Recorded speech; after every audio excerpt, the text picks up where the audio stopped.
punches. Hands up, hands up. He scores with the jab there. You know, Joe, a lot of times you think about a jab being used by an outside guy, but to get inside, you need a cover. And there, right there, was the cover. Teddy, is anything going to change at this point? He keeps getting hit by right hands. Probably not. Let's be honest, Joe. This is a habit. This is a flaw that was with him in the gym, and it's still with him now. It's not going to change. Johnson's proving to be elusive.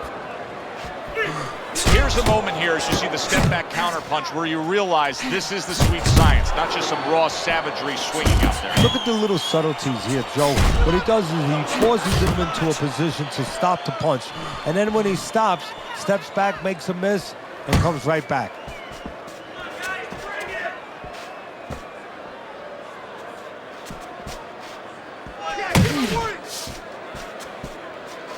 Able to land with the right. He took a shot, but he gives one of his own. A left hand scores. And round 5 comes to an end. Johnson's well conditioned to the realities of this harsh business of boxing. But even though we know what we've seen out of some ringside scorecards through the years, I'd be shocked if everybody doesn't have him ahead in this fight right now. Yeah, but never be shocked in this business because you never know with these blind judges sometimes. I hate to say it that bluntly, but time and time again, you just get shocked when you hear the score at the end of the night.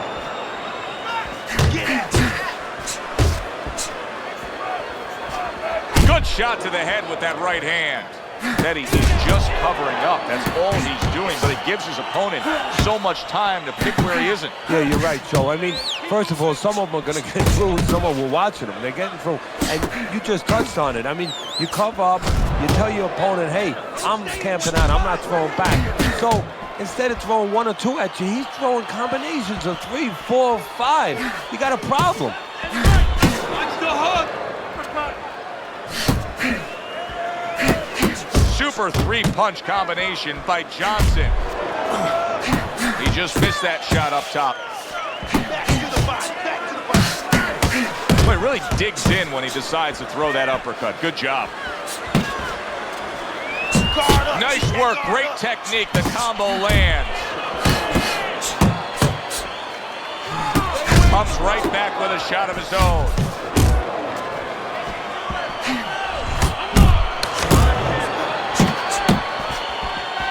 Little head hunting with the left. He gives as well as he takes. You saw it on that exchange. Well, what do they say, Teddy? Something's got to stick. That combination was something. Well, you know what it was? The first couple punches were throwaway punches. Set up the later punches. Good looking jab there.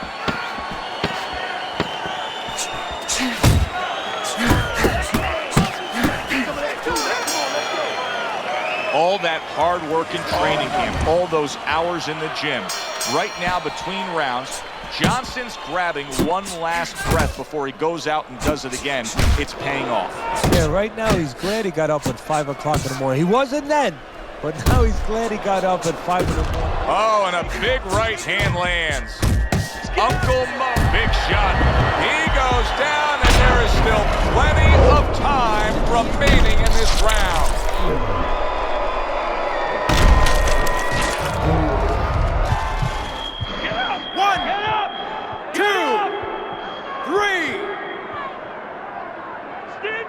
So now the question becomes, after that knockdown, and he has gotten up, how does he survive? Joe, one of the ways he survives is if he's been taught. Have good habits, have good fundamentals been put there. You're going to find out right now, he needs them right now. Able to counter that attack. Nice combination by Johnson. Staying away from those headshots with his defense up top. Well, you can see what he wanted to do there, but unable to land that body shot.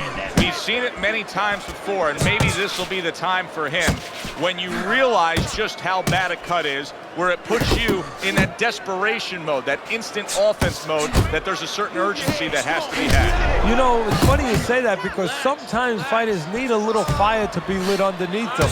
And that might be the case right now. You hate it to come from a cut, But if this gets him to start being a little bit more fiery and go out there and get things going a little bit more, then it serves the purpose in that way. Flush shot, the left hand came in. Committing to the combo now, both land. Nice work, the left hand to the head. There he is from long range using that jab. So if you're on the outside, say at a picnic, you want to keep those insects away, you use insect repellent. While you're on the outside as a fighter, you want to keep your opponent away, that jab, that's the way to go. And round 7 comes to an end. All that hard work in training camp is now paying off. Just look at his work rate, Teddy. I've looked over at the punch stats. They're phenomenal. He's up big on your scorecard through 7. Well, right now he's not hitting his trainer like he was a few weeks ago. You know, a few weeks ago when we talked to him before the fight, you know, he was saying about how he was being made to run on the beach, made to run those hills. Well, right now he's kind of happy he did that work.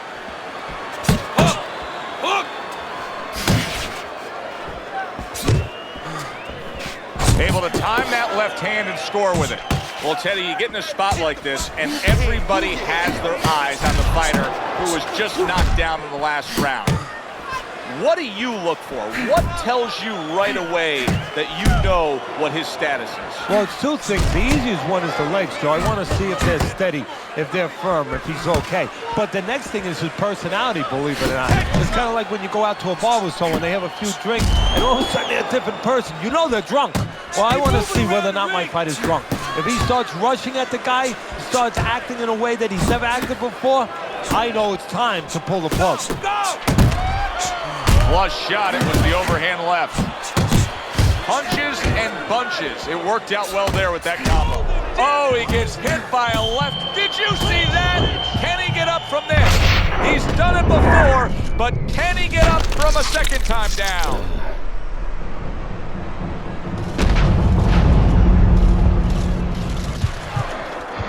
One, 2, 3, 4, 5, 6, 7, 8, 9, 10.